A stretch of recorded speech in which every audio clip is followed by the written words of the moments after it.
पिछले कुछ महीनों में इन्वेस्टिंग का नैरेटिव काफी बदल गया है और अब स्पॉटलाइट कंजम्पशन थीम पर है। ये ट्रेंड शुरू हुआ था इनकम टैक्स कट से, जो साल की शुरुआत में अनाउंस हुए थे। उसके बाद आरबीआई ने इंटरेस्ट रेट कट किया, जिससे लोन को सस्ता बना दिया और डिमांड को और पुश किया। और अब तो जीएसटी का बड़ा अनाउंसमेंट भी हो गया है, जिससे कंज्यूमर ड्यूरेबल से लेकर ऑटोमोटिव्स तक सबके प्राइसेस कम हो गए। अब सवाल यह है कि जो तेजी हम कंज्यूमर रिलेटेड स्टॉक्स में देख रहे हैं, क्या ये सिर्फ एक शॉर्ट टर्म फेज है या एक ड्यूरेबल लॉन्ग टर्म ट्रेंड बनने वाला है, जो हमें बेटर वेल्थ क्रिएट करने का मौका देगा। इसी ट्रेंड को कैप्चर करने के लिए इन्वेस्को म्यूचुअल फंड एक नया फंड लॉन्च कर रहा है। इस फंड का नाम है Invesco India consumption fund. Hello and welcome to Z funds. मैं हूं आपके साथ मनीष तनेजा और इस वीडियो में हम बात करेंगे इन्वेस्को इंडिया कंजम्पशन फंड की, जिसका एनएफओ आ रहा है। सबसे पहले ये एक थीमेटिक इक्विटी स्कीम है जो उन कंपनीज में इन्वेस्ट करेगी जो इंडिया के बढ़ते खर्चे, बढ़ती डिमांड और लाइफस्टाइल अपग्रेड्स का फायदा उठा रहे हैं। इस फंड का एनएफओ चलेगा 3 अक्टूबर से 17 अक्टूबर 2025 तक। इस फंड का बेंचमार्क है Nifty India consumption total return index और इस फंड को मैनेज करेंगे experience fund manager mister Manish Poddar और मिस्टर अमित गनात्रा। रिस्कोमीटर के हिसाब से ये फंड एक वेरी हाई रिस्क कैटेगरी का फंड है, यानी ये उन इन्वेस्टर्स के लिए ज़्यादा सूटेबल है जो लॉन्ग टर्म के लिए इन्वेस्ट करना चाहते हैं और शॉर्ट टर्म की मार्केट वोलेटिलिटी को हैंडल कर सकते हैं। फंड के एग्जिट लोड की बात करें तो ये भी बड़ा सिंपल है। अगर आप इन्वेस्ट करने के बाद 3 महीने से पहले पैसा विड्रॉ करते हैं तो आपको 0.5% का एग्जिट लोड लगेगा। उसके बाद कोई एग्जिट लोड नहीं देना होगा। फंड में मिनिमम इन्वेस्टमेंट है 1000 रुपये लमसम के लिए और 500 रुपये की एसआईपी से आप इस फंड में अपनी इन्वेस्टमेंट शुरू कर सकते हैं। देखिए, कंजम्पशन थीम पर काफ़ी सारी mutual fund schemes already exist कर रही हैं, तो बहुत लोगों का ये सवाल होगा कि कंजम्पशन थीम पर एक और फंड क्यों लॉन्च किया गया है और क्यों इसमें इन्वेस्ट किया जाए। अब अगर आप भारतीय इकोनॉमी को देखें तो इसका सबसे बड़ा ग्रोथ ड्राइवर है consumption.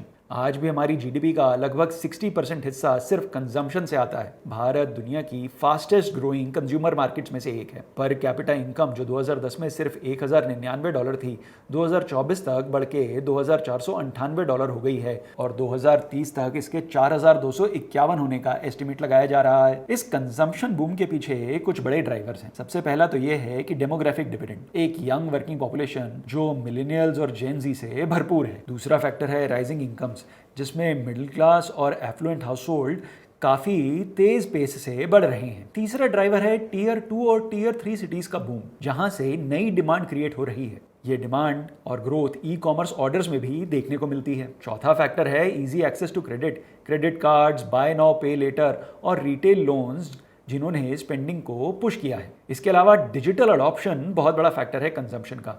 UPI, fintech apps, e commerce, OTT, online food delivery, इन सब ने कंज्यूमर लाइफस्टाइल्स को एकदम नए लेवल पर पहुंचा दिया है। ये सारे फैक्टर्स एक क्लियर पिक्चर देते हैं कि इंडिया में कंजम्पशन तेजी से बढ़ने वाला है और आज हम देख रहे हैं कि लोगों का स्पेंडिंग पैटर्न भी बदल रहा है। पहले चीजें तभी रिप्लेस होती थी जब वो वियर ऑफ हो जाती थी, लेकिन आज लाइफस्टाइल अपग्रेड करने के लिए चीजें रिप्लेस होती हैं। पहले इन्वेस्टमेंट्स एफडी, एलआईसी और सेविंग्स अकाउंट तक लिमिटेड था। आज म्यूचुअल फंड्स और डायरेक्ट स्टॉक्स में एक्टिवली भारतीय इन्वेस्ट कर रहे हैं। अगर हम कंजम्पशन थीम की पास्ट परफॉर्मेंस देखें तो Nifty India consumption total return index ने 2010 से 2025 तक 14.99% का सालाना रिटर्न दिया है, जबकि निफ्टी 50 ने इसी दौरान 11.84% का सालाना रिटर्न दिया है। मतलब कंजम्पशन थीम ने लॉन्ग टर्म में ब्रॉडर मार्केट को आउट परफॉर्म किया है। वहीं पिछले 10 सालों में यानी 2015 से लेकर 2024 तक Nifty India consumption total return index ने 7 बार निफ्टी 500 को बीट किया है, जो इस थीम की स्ट्रेंथ को दिखलाता है। अब अगर हम इन्वेस्को इंडिया कंजम्पशन फंड के इन्वेस्टमेंट अप्रोच की बात करें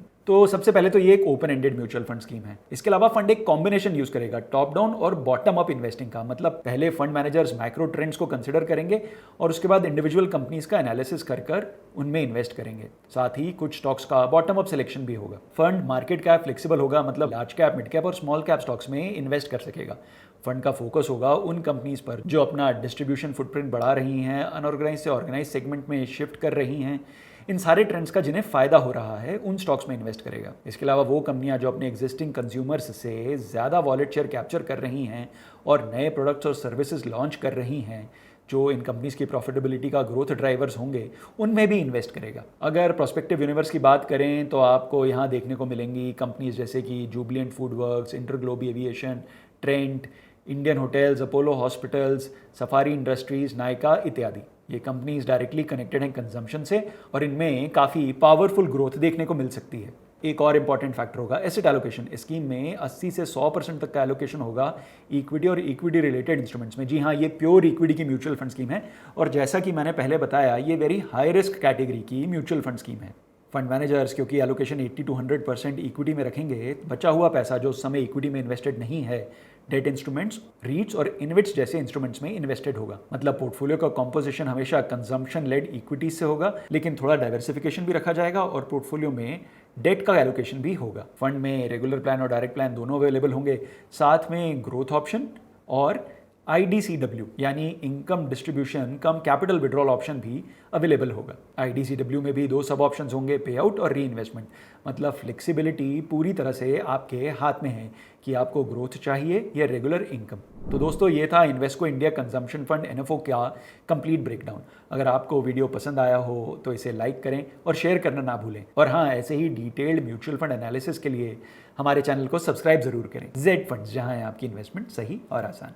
Mutual fund investments are subject to market risks. Read all scheme related documents carefully.